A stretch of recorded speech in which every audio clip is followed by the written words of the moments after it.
6 बजे वहाँ लामा आते हैं और 6 बजे अरुण गौतम भी वहाँ आते हैं। वहाँ का जो इंस्पेक्टर मनोज कुमार है, मैं उससे पूछता हूँ कि भाई ये बताओ कि जो हमारे भंते और बिखुड़े यहाँ थे उनको आप कहाँ लेके गिरफ्तार के ले गए हो? वो बोलता है कि हम किसी को गिरफ्तार नहीं किए हैं। हमने कहा जो सामान यहाँ का था, हमने कहा हमने सामान कोई जब्त नहीं किया है, ये लामा जी इस आंदोलन को यहाँ हटाए हैं, स्वयं ट्रांसफर किए हैं, हमने कुछ गिरफ्तार नहीं किया है। जिस दिन पंडाल उखड़ा वहाँ मौके पर मौजूद थे, एक बड़ा सवाल है, अरुण गौतम जो धागा टीवी चलाते हैं वो वहाँ से लाइव दिखा रहे थे और लामा का बड़ाई वो कर रहे थे। बाद में हमको पता चला कि अरुण गौतम को वहाँ पर पुलिस ने पकड़ लिया था, डिटेन कर लिया था और उससे वो झूठी वीडियो बनवाई गई थी। आप वहाँ पर मौके पे मौजूद थे, जरा प्रकाश डालिए क्या हुआ था उस दिन? देखिए मैं इसके जवाब, पूरा परिचय बताइए। मैं डॉक्टर कमल उसरी हूँ, मैं मजदूर आंदोलन में हूँ। मैं जिस दिन से आंदोलन शुरू है मैं पहले दिन से वहाँ हूँ। मैं पहले एक मिनट अपनी बात करके फिर आपका जवाब दे रहा हूँ। हम लोग जब शुरू में वहाँ गए थे तो मुश्किल से 8-10 लोग थे और हम लोग तब से वहाँ रहना शुरू किए। लामा से मैंने बोला भाई हम लोग क्या कर सकते हैं, महाबोधि महाविहार मुक्ति आंदोलन हम लोग क्या कर सकते हैं। हम 15-20 लोग रेलवे कर्मचारी के साथ गए थे वहाँ। उन्होंने पहले कहा कि पहले आप आ गए, ये बहुत अच्छा है।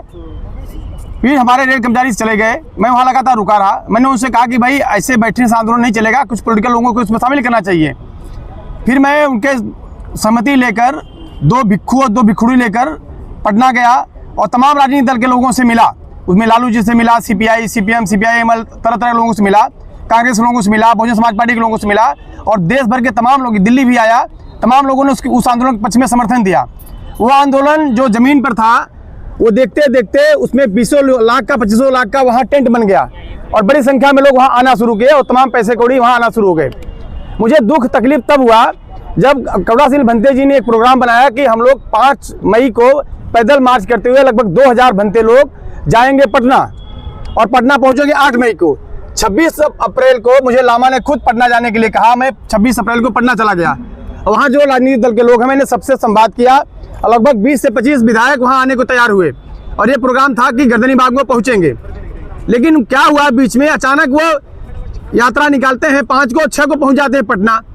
तो हमको बड़ा दुख लगा, बड़ा अफसोस हुआ और हम लोग लौट गए। जब बोध गया तो एक नया खेल हम लोग देखने को मिला जो बहुत पीड़ादायी था।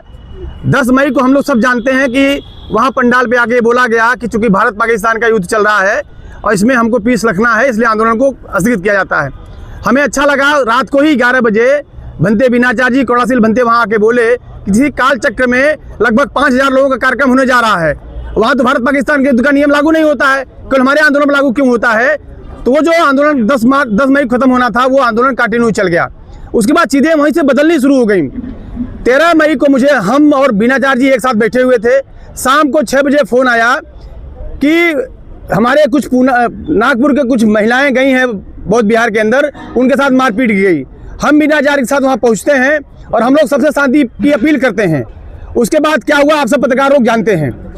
लेकिन मैं आपको आता हूँ 15 मई की रात में, रात 12 बजे मुझे मेरे पास फ़ोन आता है। वो अरुण गौतम फ़ोन करते हैं कि डॉक्टर साहब पंडाल को हटाया जा रहा है। हमारे बगल भिखुड़ी पूर्णिमा जी खड़ी हैं। हम 2 लोग विश्वानंद के आश्रम में थे, बिहार में थे। हम लोग दोनों लोग आपस में चर्चा करते हैं और जितने हम लोग जिनको जानते हैं, हम लोगों लगभग 50 लोग रात में फ़ोन किया और सारी रात हम लोग बैठ के रोते रहे कि इतना बड़ा आंदोलन जो सैकड़ों दिन खून पसीना से खड़ा हुआ, जिसमें देश दुनिया की उम्मीद बनी थी कि देश में पता नहीं महाबोधि महाविहार मुक्त होगा। हम दोनों लोग, हमारी भिखुड़ी हमारे बगल में खड़ी हैं, आंख में आंसू, हम लोग रोते रहे। 4 बजे भोर हुआ, जब सुबेरा हुआ तो आप आई और आप चली गई दिल्ली। देखते हुए मैं वहाँ पहुँच गया। हमने कुछ वीडियो बनाई और सोशल मीडिया पर डाला। 6 बजे वहाँ लामा आते हैं और 6 बजे अरुण गौतम भी वहाँ आते हैं। वहाँ का जो इंस्पेक्टर मनोज कुमार है, मैं उससे पूछता हूँ कि भाई ये बताओ कि जो हमारे भंते और बिखुड़े यहाँ थे उनको आप कहाँ लेके गिरफ्तार के ले गए हो? वो बोलता है कि हम किसी को गिरफ्तार नहीं किए हैं। हमने कहा जो सामान यहाँ का था, हमने कहा हमने सामान कोई जब्त नहीं किया है, ये लामा जी इस आंदोलन को यहाँ हटाए हैं, स्वयं ट्रांसफर किए हैं, हमने कुछ गिरफ्तार नहीं किया है, न हमने कोई सामान चाहे। आते हैं, बस पूछता हूँ लामा जी ऐसा हो गया? जानते हैं कि ढाबे जिसकी उसने लीगल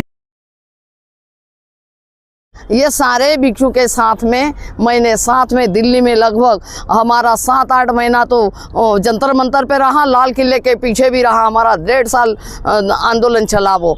फिर भी हमें ये नहीं मिला। आखिर भंते ससाई ने 13 में पिटीशन सुप्रीम कोर्ट में दायर किया। लामा जी का व्यवहार कैसा था आंदोलन में? क्या वो सभी को साथ लेकर चल रहे थे, तानाशाह रवैया अपना रहे थे? इस पर बात कीजिए। देखिए, वन मैन शो जी, तानाशाह सद्दाम हुसैन की तरह। अच्छा। तो ये जो है उसको जो करेगा मैं करेगा, जो जिसको बुलाएगा उसकी पैसे डोनेशन लेने वाले हैं। उनकी वाइफ जो थी वो वहाँ रसीदें कटवा रही थी, उनका पास इशारा करते थे या उनके पास दे दो, उनके पास दे दो। तो ये और उनके जो प्रेसिडेंट भी हमें बाद में पता चले क्या वो नॉर्थ ईस्ट के हैं, उनकी पत्नी भी ट्रेजरर हैं ये, और ये सेक्रेटरी हैं। तो ये बाद में पता चला। तो मंत्री कई बार हमने देखा कि जब आप आगे अग्रिम पंक्ति बैठी होती थी, आप कहती थी कि मुझे भी बात करने का मौका दो, मुझे भी अपनी बात रखनी है, तो अक्सर वो माइक छीन लिया करते थे। हाँ वो तो थे, मैंने कहा मैं सारे इम्पोर्टेंट हैं, मैं नहीं हूँ क्या, मैंने सीधा बोला। क्योंकि मैंने शुरुआत से मैंने जो दिल्ली में अगस्त महीने में मीटिंग हुई थी, क्योंकि 17 सितंबर की पटना में रैली निकलने जा रही थी और पहली बार हम लोगों को इकट्ठा किया था वो बरुआ ने, आशीष बरुआ ने। तो मैंने कहा हम पुराने आंदोलनकारी है तो अच्छी बात है, कोई बात नहीं। तो बोले भंते जी आप आ जाना। तो हम उसमें मीटिंग में तय हुआ था कि 17 तारीख को हम सितंबर में करेंगे, पर ये पता नहीं था, वो फोरम का वो भी लगाया था। हमें लगा कि हमारा जो आंदोलन का नेतृत्व दूसरे बैनर पे होगा। हमें बहुत, मुझे तब से ही खलने लगा मार्च महीने में कि ये इशारा पत्नी की तरफ करता, डोनेशन उधर दे दो। और एक के बोध था वहाँ, उसकी इसकी दुकान है बोलते परचून की, और यहाँ जो सप्लाई आता था, जो लोग इतना तेल के बड़े बड़े डब्बे देते थे 15-15 लीटर के, और बहुत सारा अनाज आता था और इतनी कॉस्टली चीज़ें आती थी वहाँ पे, और साथ साथ हर प्रकार की दालें वगैरह सब क्या है वो रेडी भरकर उसके दुकान में सप्लाई होती थी। गंभीर आरोप लगा रहे हैं आप? नहीं नहीं, सत्य घटना है, मैं आरोप नहीं है, मैंने आंखों से देखा है। मैं आरोप क्यों लगाऊं? तो ये देखो, ये ऊंट खाना से भी नागपुर से गया था, वो जो एक भिक्कुनी थी शाक्य दीना, उसने, और कितना सारा सामान वहाँ से, मध्य प्रदेश से भी महिला, यानी, और वहाँ पे हर जगह से अनाज के ढेर लगे पड़े हुए थे। आकाश लामा का इसमें क्या लगा? टेंट समाज ने दिया, कूलर समाज ने दिया, गद्दे समाज ने दिए, खाना समाज ने दिया, आकाश लामा का क्या लगा? आकाश लामा से कुछ नहीं लगा। आकाश लामा ने इस पैसे को यूज किया। जैसे कि अभी 1 तारीख को नागपुर में था, और 2 तारीख को मुझे लगता मुंबई में, 3 तारीख को भोपाल में, और 4 तारीख को वहाँ रायपुर में। तो ये उसने पत्नी के साथ में सैर सपाटे में अपने इस पर खर्च किया है वो पैसा। हाँ, तो भाई सैर सपाटे जाएंगे तो खाना पीना भी होगा, टिकट कहाँ से आएगी? समाज पर बोझ पड़ा है उसके, इस पर कौन पैसे? आरोप ये भी लग रहा है आंदोलन के नेतृत्व करते हैं, लेकिन रात को वहाँ ठहरते नहीं थे। नहीं ठहरते थे। वो अपनी वाइफ को लेकर भंते विशुद्धानंद के यहाँ इन्होंने एक पैसा रूम दिया गया था, वहाँ रहते थे, और सारे लोग लाइन में सोते थे, और जो लोग थे वही रात में बौद्ध भिक्षु धरने में होते थे, और बुजुर्ग वहाँ नहीं रहते बेचारे, वो 3-4 किलोमीटर पैदल जाते थे। उनके लिए रिक्शा के लिए 10 रुपया भी नहीं देता था। अगर वो 20-30 रुपये भी देकर जाए सारे रिक्शा में तो उनके पास नहीं। रोज वो पैदल जाते थे शाम को और पैदल आते थे धरने पर। ये मीडिया वाले सभी जानते हैं स्थिति को। धन्यवाद। हाँ, ठीक है।